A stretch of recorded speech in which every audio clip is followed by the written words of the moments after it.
Welcome to Exam Pool. Hello दोस्तों, exam pool में आपका स्वागत है। मैं आपका दोस्त सुशील। दोस्तों, हम आज आपके लाए हैं हिंदी में वो लाए हैं जो हिंदी साहित्य के इतिहास से क्वेश्चन पूछे जाते हैं। जैसे आपका टेट हुआ, सुपर टेट हुआ, बीएड में हुआ, यूपी ट्रिपल एससी के अंतर्गत जो एग्जाम होते हैं उसमें सारे क्वेश्चन पूछे जाते हैं। तो जो पूछे गए हैं क्वेश्चन और जो पूछे मतलब इम्पोर्टेंट क्वेश्चन है वही क्वेश्चन आपके लिए लेके आए हैं। ठीक है, तो ठीक है दोस्तों, हम चलते हैं अपने टॉपिक की तरफ। और यदि आप हमारे चैनल पे पहली बार आए हैं तो आप हमारे चैनल को सब्सक्राइब करिए, लाइक करिए और अपने दोस्तों को शेयर करिए, जिससे आपके पास नोटिफिकेशन जाएगा और हमारा वीडियो आप देख सकेंगे। ठीक है दोस्तों, चलते हैं टॉपिक की तरफ। तो सबसे पहले देखते हैं, देखिए इसने जो क्वेश्चन हम यहाँ पे लिखे हैं सब इम्पोर्टेंट क्वेश्चन हैं। ये एग्जाम में पूछे भी गए हैं और जो है इम्पोर्टेंट भी हैं। ठीक है, तो पहला हमारा क्वेश्चन है, हिंदी के प्रथम राष्ट्र कवि। हिंदी के प्रथम राष्ट्र कवि, तो हिंदी के प्रथम राष्ट्र कवि कौन है? मैथिली शरण गुप्त हैं।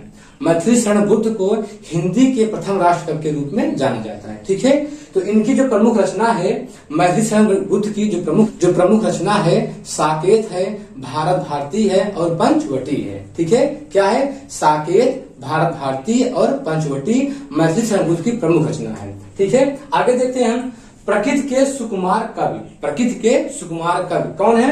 सुमित्रानंदन पंत हैं। ठीक है, ऐसे क्वेश्चन बन सकता है कि सुमित्रानंदन पंत को किस नाम से जाना जाता है? किस नाम से? प्रकृति के सुकुमार कवि। ठीक है, तो प्रकृति के सुकुमार कवि कौन है? सुमित्रानंदन पंत हैं। इनकी जो प्रमुख रचना है, युग, युगांतर, बीड़ा, पल्लव, गुंजन, इनकी क्या है? प्रमुख रचना है। क्या है? युग, युगांतर, बीड़ा, पल्लव, गुंजन, क्या है? इनकी प्रमुख रचना है। ठीक है, आगे देखते हैं, एक भारतीय आत्मा। एक भारतीय आत्मा, तो एक भारतीय आत्मा किसको कहा जाता है? माखनलाल चतुर्वेदी को। माखनलाल चतुर्वेदी को एक भारतीय आत्मा के रूप में जाना जाता है। ठीक है, इनकी जो प्रमुख रचना है, समर्पण है, हिमतरंगड़ी है और माता है। तो किसकी रचना है ये? तो माखनलाल चतुर्वेदी की जो प्रमुख रचना है क्या है? हिमतरंगड़ी, समर्पण और माता, इनकी प्रमुख रचना है। ठीक है, आगे हम देखते हैं, आधुनिक युग की मीरा।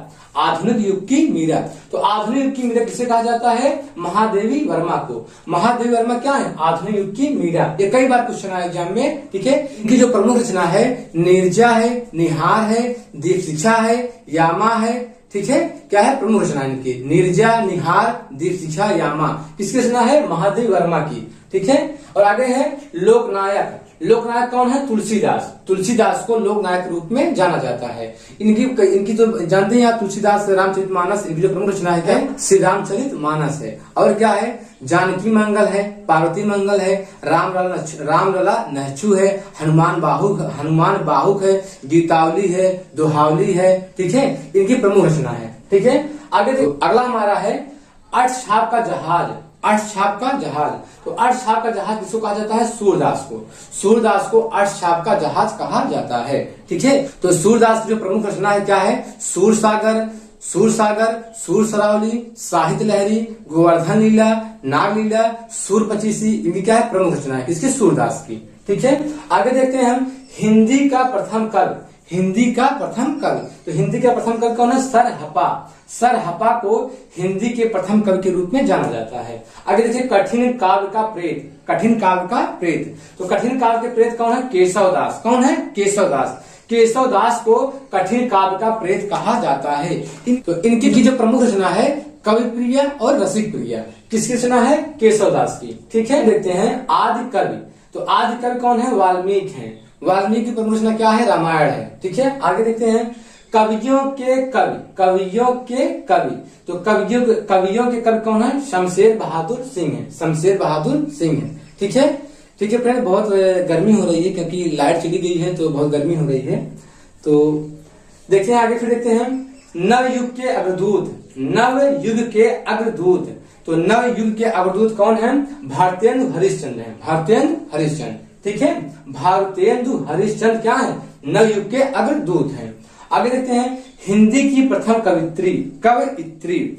हिंदी की प्रथम कवयित्री कौन है? मीराबाई है। ठीक है, देखिए कब इत्री है एग्जाम में शुद्ध लिखने के लिए आता है, तो पूछता है कि कौन सा जो वर्तनी आती है शुद्ध लिखने के, टेट में, सुपर टेट में कई एग्जाम में आते हैं शुद्ध वर्तनी लिखने के लिए। तो आप समझना कब इत्री शुद्ध यही है, ठीक है। कुछ लोग जब एग्जाम में पूछते हैं कब इत्री, छोटा की मात्रा दे देगा, तो समझना कब इत्री ऐसे शुद्ध लिखा जाता है, ठीक है। तो हिंदी की प्रथम कवित्री कौन है? मीराबाई है, ठीक है।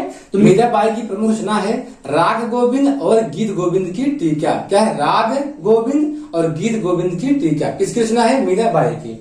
फिर आगे देखते हैं हम, खड़ी बोली का दूसरा नाम। खड़ी बोली का दूसरा नाम क्या है? कौरवी है। देखिए इस एग्जाम में आया था, ये सुपर टेट में एग्जाम में आया था, खड़ी बोली को और किस नाम से जाना जाता है, या खड़ी बोली का दूसरा नाम क्या है? क्या है? कौरवी है, ठीक है। तो खड़ी बोली का दूसरा नाम क्या है? कौरवी है। ये जो है सुपर टेट एग्जाम में आया है, ठीक है। तो खड़ी बोली का दूसरा नाम क्या है? कौरवी है। और पाली किस धर्म की भाषा है? पाली किस धर्म की भाषा है? बौद्ध धर्म की, ठीक है। ये भी एग्जाम कई बार आया कि बौद्ध धर्म में जो बौद्ध धर्म के जो लोग बोलते थे उनकी जो भाषा थी कौन सी भाषा थी? पाली भाषा थी, ठीक है। एग्जाम में ऐसा कि बौद्ध धर्म की भाषा थी, तो बौद्ध धर्म में किस भाषा का प्रयोग किया जाता था? किस भाषा का? पाली भाषा का। और देखो एक है प्रकृत। प्रकृत जो है यहाँ पे थोड़ा मिट गया है, ये किस है, प्रकृत है, किस है, ठीक है, किस, ठीक है। यहाँ पे प्रकृत किस धर्म की भाषा है? प्रकृत किस धर्म की भाषा है? किस धर्म की भाषा है? ये जैन धर्म की, ठीक है। तो जैन धर्म की भाषा क्या है? प्रकृत है। ये भी जो एग्जाम में क्वेश्चन आया है कि जैन धर्म में किस भाषा का प्रयोग होता था, किससे होता था? जैन धर्म में प्रकृत भाषा का प्रयोग होता था, ठीक है। अब भारत का शेक्सपियर, भारत का शेक्सपियर किसको जाता है? कालिदास को। भारत का शेक्सपियर किसको जाता है? कालिदास को, ठीक है। अब कालिदास की जो प्रमुख रचना है क्या है? कुमार संभवम है, ऋतु संहार है, विक्रमोर्वशीयम है, ठीक है। तो बहुत सारे रचना है इनके कालिदास के। आगे देखते हैं भोजपुरी का शेक्सपियर। भोजपुरी का शेक्सपियर, तो भोजपुरी का शेक्सपियर किसको जाता है? भिखारी ठाकुर को। भिखारी ठाकुर को। देखो एग्जाम में आपको क्या करना है, भारत का शेक्सपियर, शेक्सपियर, तो भारत का जो शेक्सपियर है कालिदास है, और भोजपुरी का जो शेक्सपियर है भिखारी ठाकुर है, ठीक है। इतना कंप्लीट हुआ। फिर आगे देखते हैं हमारा है हिंदी साहित्य का स्वर्ण काल। हिंदी साहित्य का स्वर्ण काल। हिंदी साहित्य का स्वर्ण काल किसको कहा जाता है? भक्ति काल को, ठीक है। एग्जाम में भी आया क्वेश्चन, टेट सुपर टेट में। देखो जो क्वेश्चन हम आपके लिए लाए हैं ना, ये सब क्वेश्चन पूछे गए हैं, बहुत बार पूछे गए हैं। नहीं तो आप लोग एग्जाम जब देना आप, तो आप टेट सुपर टेट में या यूपी ट्रिपल एससी के जो एग्जाम में आप लोग बैठेंगे तो देखेंगे इसमें से कई क्वेश्चन आपको मिलेंगे, ठीक है। तो हिंदी साहित्य का स्वर्ण काल किसको कहा जाता है? भक्ति काल को। भक्ति काल को हिंदी साहित्य का स्वर्ण काल कहा जाता है, ठीक है। आगे देखो, कलम का जादूगर। कलम का जादूगर कौन है? रामवृक्ष बेनीपुरी। रामवृक्ष बेनीपुरी को कलम का जादूगर कहा जाता है, ठीक है। भाषा का जादूगर, ठीक है, दोनों को कलम का जादूगर रामवृक्ष बेनीपुरी, और भाषा का जादूगर शिवपूजन सहाय। शिवपूजन सहाय, शिवपूजन सहाय को भाषा का जादूगर के रूप में जाना जाता है। तो आगे देखते हैं हिंदी का प्रथम आचरित उपन्यास। हिंदी का प्रथम आचरित उपन्यास, तो हिंदी का जो प्रथम आचरित उपन्यास का मैला आंचल है, ठीक है। तो मैला आंचल किसके द्वारा लिखा गया है? फणीश्वर नाथ रेणु। फणीश्वर नाथ रेणु के द्वारा ये मैला आंचल लिखा गया है, ठीक है। आगे देखते हैं हिंदी की प्रथम उपन्यास। हिंदी की प्रथम उपन्यास क्या है? परीक्षा गुरु है। हिंदी की प्रथम उपन्यास परीक्षा गुरु, कई बार एग्जाम में आया है, ठीक है। परीक्षा गुरु के लेखक कौन है? लाल श्री निवास है। आगे देखते हैं हिंदी की पहली कहानी। तो हिंदी की पहली कहानी क्या है? इंदुमती। इंदुमती, इंदुमती के जो लेखक है क्या है? किशोरीलाल गोस्वामी है। किशोरीलाल गोस्वामी जो है इंदुमती के लेखक है, ठीक है। आगे है हिंदी का प्रथम एकांकी। हिंदी का प्रथम क्या है? एक घूंट। देखो ये जो क्वेश्चन है ये सब इंदुमती, परीक्षा गुरु, मैला आंचल, ये घूंट, ये सब एग्जाम में कई बार पूछे गए हैं, ठीक है। तो हिंदी का प्रथम एकांकी क्या है? एक घूंट है। और देखो हिंदी का प्रथम पत्र। हिंदी का प्रथम पत्र क्या है? उतंड मारतंड। उतंड मारतंड क्या हिंदी का प्रथम क्या है? पत्र है। और खड़ी बोली के जन्मदाता कौन है? खड़ी बोली के जन्मदाता, तो खड़ी बोली के जन्मदाता कौन है? अमीर खुसरो है। अमीर खुसरो क्या है? खड़ी बोली के जन्मदाता है, ठीक है। और द्विवेदी युग के प्रवर्तक कौन है? महावीर प्रसाद द्विवेदी है। द्विवेदी युग के प्रवर्तक महावीर प्रसाद द्विवेदी एग्जाम में आया क्वेश्चन, ठीक है। आगे देखते हैं छायावाद के प्रवर्तक। छायावाद के प्रवर्तक कौन है? जयशंकर प्रसाद है। छायावाद के प्रवर्तक कौन है? जयशंकर प्रसाद है। इनकी जो प्रमुख रचना है कई बार एग्जाम पूछी गई है। जयशंकर प्रसाद की जो प्रमुख रचना है क्या है? कामायनी है, आंसू है, लहर है, झरना है, ठीक है, इनकी प्रमुख रचना है। तो अगला है हिंदी किस भाषा परिवार से है? हिंदी किस भाषा परिवार से है? भारोपी भाषा परिवार से। ठीक है, ये भी क्वेश्चन जो है सुपर टेट और टेट में आया है। ठीक है, इसको आप ध्यान देंगे। हिंदी किस भाषा परिवार से है? भारोपी भाषा परिवार से। ठीक है, और भाषा की सबसे छोटी क्या है? ध्वनि है। भाषा की सबसे छोटी क्या है? ध्वनि है। ठीक है, एग्जाम में कई बार आया है। भाषा सबसे छोटी क्या है? ध्वनि है। अब भाषाई आधार पर सर्वप्रथम किस राज्य का गठन हुआ? भाषाई आधार पर सर्वप्रथम किस राज्य का गठन हुआ था? आंध्र प्रदेश का हुआ था। कब हुआ था? अक्टूबर में 1953 में। अक्टूबर में 1953 में जो है भाषाई आधार पर गठन होने वाला पहला राज्य कौन था? आंध्र प्रदेश का। ठीक है, तो भाषाई आधार पर सर्वप्रथम किस राज्य का गठन हुआ? आंध्र प्रदेश का, अक्टूबर 1953 में। ठीक है, और उत्तर प्रदेश की राजभाषा क्या है? हिंदी है। उत्तर प्रदेश की राजभाषा क्या है? हिंदी है।